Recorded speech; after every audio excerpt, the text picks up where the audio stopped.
I have miles and miles ahead of me, tales to listen to, time to spend. Up ahead, the road is bending. Wonder what's around the bend. Hello, I'm Charles Kuralt. We're off again to meet a few people on the back roads of America. These are people you know, not from the front pages. They've never been on the front pages. They're people you know from next door and down the block. Their stories are some of my favorites from 25 years on the road. You can't always take your family with you when you go on the road, but then when you go on the road, it may happen that you find family you didn't know you had. May I introduce my family?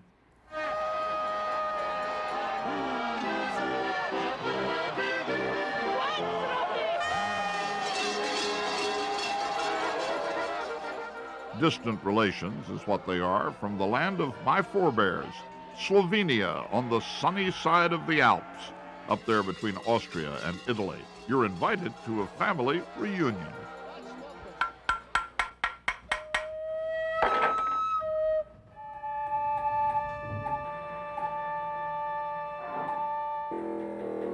The people who work here are family too, related not by blood, but by their enormous dedication to the emperor of musical instruments they spend decades building together.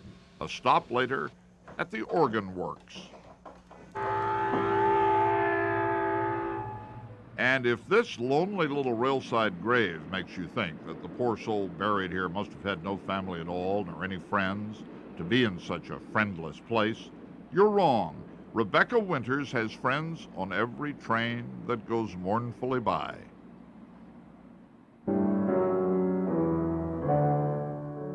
Let this tour of friends and family begin, however, with a celebration not of one birthday, but of many.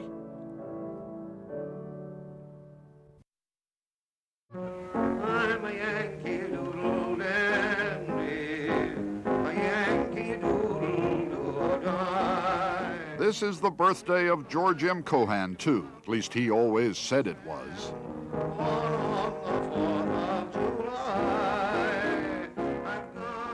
Before George M. Cohan came along, there were European operettas. After him, there was an American musical theater. There's a statue of him in Times Square giving his regards to Broadway, as Broadway will forever give its regards to him.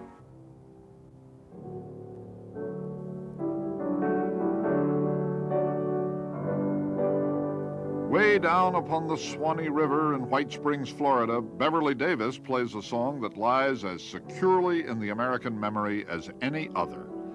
On the 4th of July, 1826, 50th anniversary of the Declaration of Independence, the same day Thomas Jefferson and John Adams died, Stephen Foster was born. The Howard Chandler Christie mural at the Foster Memorial tries to picture beautiful dreamer, old Susanna, Jeannie with the light brown hair, and my old Kentucky home. You can't really get Stephen Foster on canvas, but we'll never get his melodies out of our minds. But of all the famous Americans born on the 4th of July, the real Yankee doodle dandy was Calvin Coolidge. He was vacationing at his birthplace, Plymouth, Vermont, when the word came that President Harding had died. Cal Coolidge's father, a justice of the peace, came down to the parlor and swore him in as president by the light of a kerosene lamp. Do you remember those pictures of President Reagan chopping wood at his ranch? Well, Calvin Coolidge was the first president to be afflicted by the newsreel camera. The cameramen asked him to do all sorts of silly, homely things, and President Coolidge must have thought it was his duty to do them. If only he had said no, all future presidents might have felt free to say no, and the photo opportunity, as it is called in Washington today, would still be waiting to be invented. Those early cameramen posed Cal Coolidge with a hobby horse one day.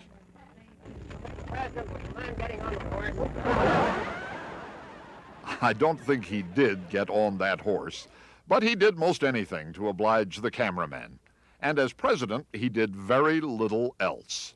H.L. Mencken wrote, "The itch to run things did not afflict him. He was content to let them run themselves."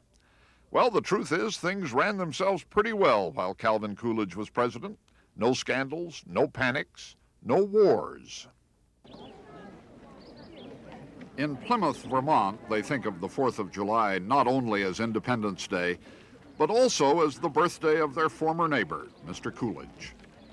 This afternoon, President Coolidge's son, John, and his wife, and other members of the family, led a quiet walk to the president's grave.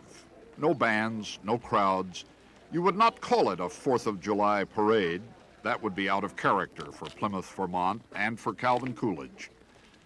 There was a prayer, and the laying of a wreath, and the playing of taps.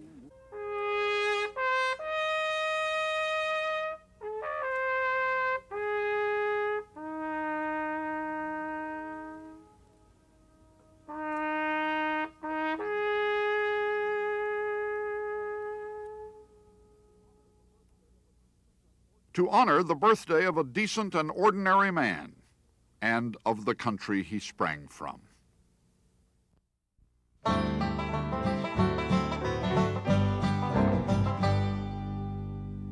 There's not much to see here. It's just a grave beside the railroad track.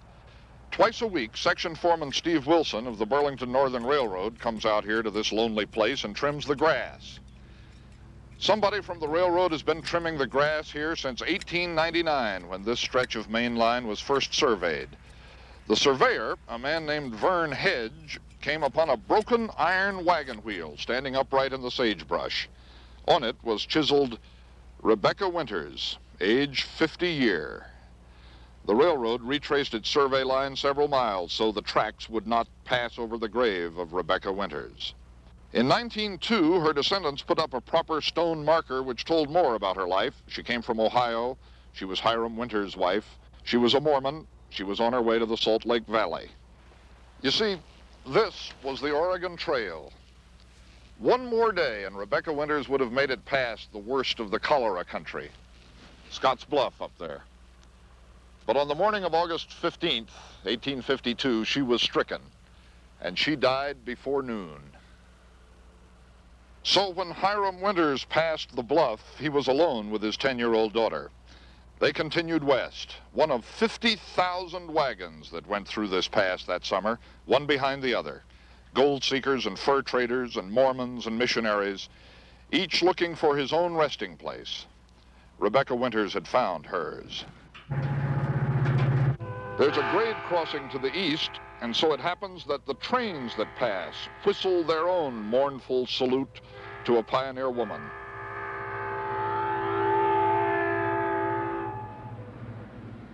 We spent part of an afternoon watching the trains and thinking about Rebecca Winters. There's not much to see here, but there's a lot to feel. We have been to the great Tabernacle in Salt Lake City. We have been to Sutter's Fort and the Golden Gate. And we have a piece of advice. If you want to feel the westward movement in your American bones, pass up those places. Stand here on the Oregon Trail beside Rebecca Winters and watch the trains go by.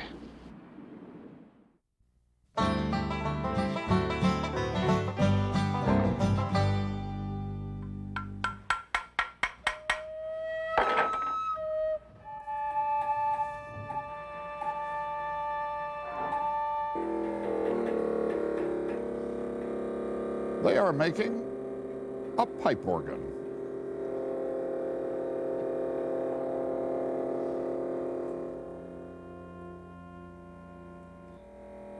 A man named Charles Fisk started this 30 years ago. He gathered around him a kind of family of people who loved art and loved music.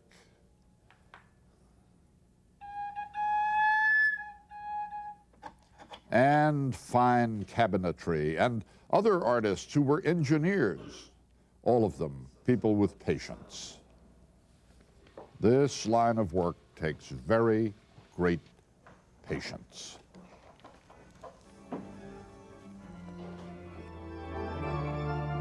Charlie Fisk died in 1983, but the kind of people he brought together are still there at the C.B. Fisk Company in Gloucester, Massachusetts.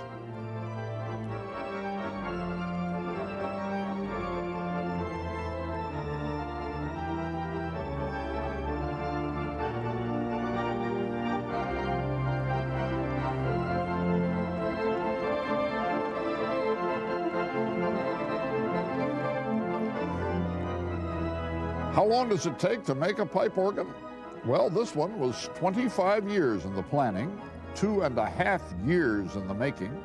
It is in place, all 20 tons of it, at the State University of New York at Buffalo. But the work isn't done. The pipes have to be properly tuned. All 3,000 of them. We're a family, and what we do together is very important to all of us. Mark Nelson, the project manager, has given this organ a few years of his life. We feel a strong sense of responsibility to make instruments that will inspire generations of musicians and listeners.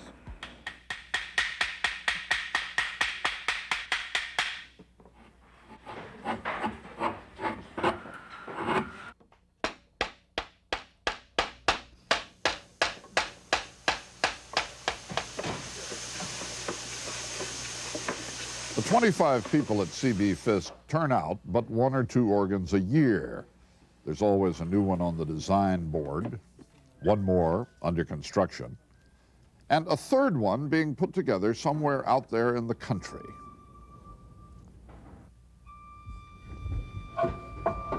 What they're doing in Buffalo is spending 6 months making sure the new instrument matches the acoustics of the concert hall. Only after that will it be time for the first concert.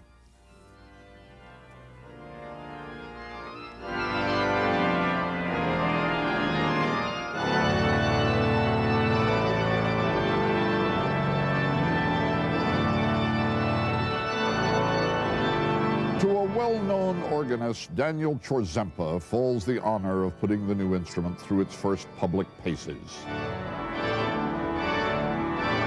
The satisfaction that one gets from seeing an instrument put together when it's all finished and hearing a master perform a play on one of our instruments is unlike anything that you could ever experience in any other walk of life. Back in Gloucester, they're about to finish another Fisk organ. This one will go to Palmer Memorial Church in Houston. You ready? Up. Charles Nazarian is the designer. Okay, we're hooked. It's still quite fragile at this point. It could push the whole pipe in on itself. I personally feel that it is an honor for me to get to design the instruments that this group of co-workers built, because they put their whole lives into their work. It really is a labor of love. And so if I come up with a design for an instrument that they have to build, I have to be pretty sure that it's my best effort.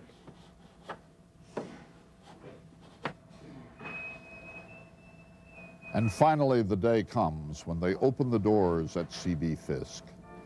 And the people who built the organ gather round, and neighbors from down the street, and anybody passing by, all together, to hear the sound of a new pipe organ for the first time.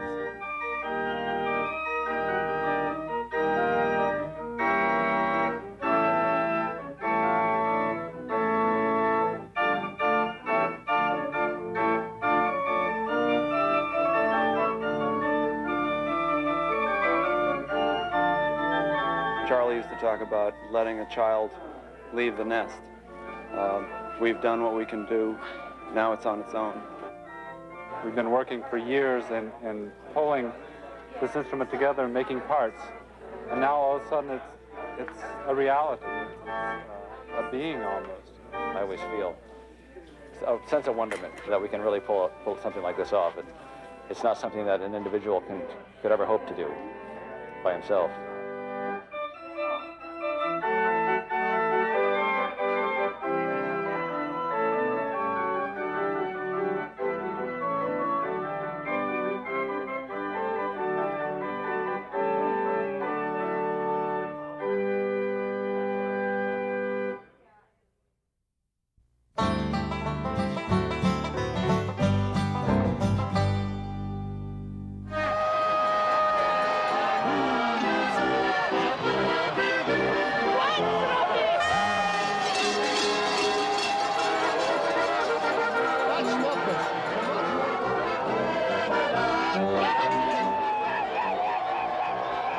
figured a big assembly of nations like this would be a good place to look for your roots.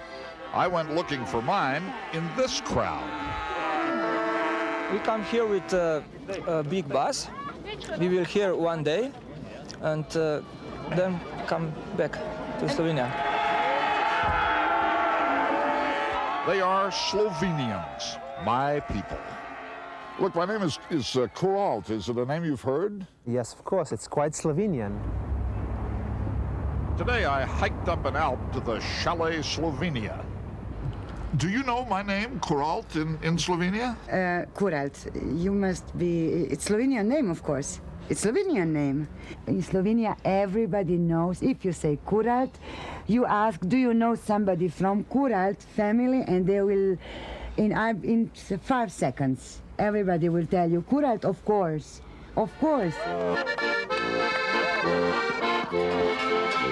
It's not Charles Kuralt they know in Slovenia, of course. It's Jože Kuralt, a champion skier who must have been some kind of cousin of mine. He was killed a few years ago in an auto accident. He was very good, very talented. He was one of the starters of alpine skiing in Slovenia. Of course, he was one of our idols. Jože, yeah, he was famous. Imagine a national hero named Kuralt. That must be a very nice nation.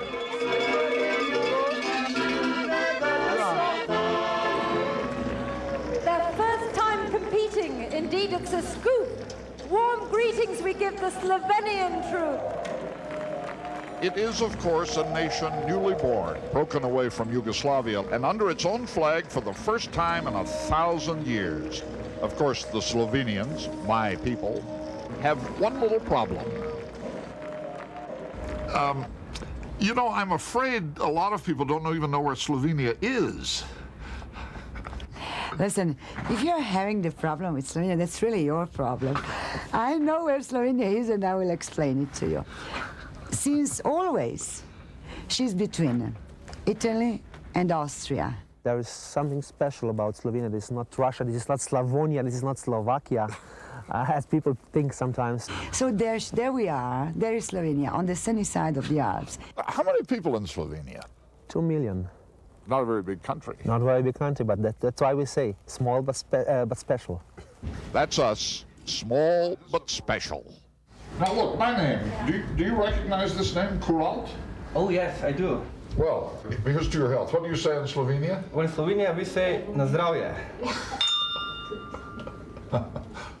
But listen, if you are Kuralt, you have a good reason to be proud. Really, if you are Kuralt. So be proud. Be proud. I am proud, I am. And I feel like celebrating with these happy, wine-drinking, flag-waving, horn-tooting people. My people. It's very nice feeling. And we are here with heart. We're very happy. They have a brand new country of their own, small but special, on the sunny side of the Alps, a country where Kuralt is a famous name. So, what if it does take a while to get used to all their customs?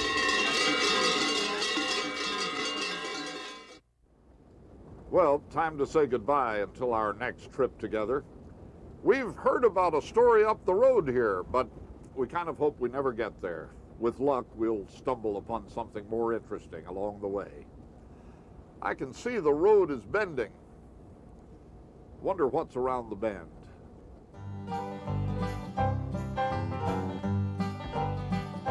All these years I've been a-wondering, just when I think I'm near the end, I always see the road is bending, and I wonder what's around the bend.